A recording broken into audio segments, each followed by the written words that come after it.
Nora? Jā. Parunājam par politiku. Nu, Tu taču zini, mums ir saraksts Latvijas-Krievijas Savienība. Ko domā par viņiem? jā, diemžēl ir tāds saraksts, un es domāju, ka būtu ļoti jauki par viņiem nedomāt. Un par mazākumtautībām vispār? Zini, mēs taču dzīvojam it kā Latvijā, ja? Viss kārtībā. Bet es kāpēc Krievija grib runāt krieviski, mācīties krievu valodā, grib, lai mums ir tāda politika kā krieviem.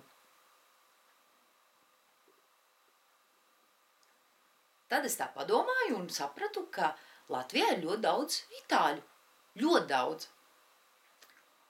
Un es domāju, ka viņiem visiem vajadzētu savienoties, apvienoties, novienoties un pateikt, ka viņi tiek diskriminēti. Un es pateikšu, kāpēc. Jo picu necep ar raugu un ananāsiem. Otrkārt, tas ir vispār kaut kāds ārpus. Es gribu itāļu modi Latvijā. Es gribu itāļu algas, es gribu itāļu restorānus, un es gribu. Ždanaka arī grib. Jā, tieši tā. Un viņa grib. Ko tu viņai var pateikt? Ko es varu pateikt? Es viņai varu pateikt. Paņem airus un gribi tālāk.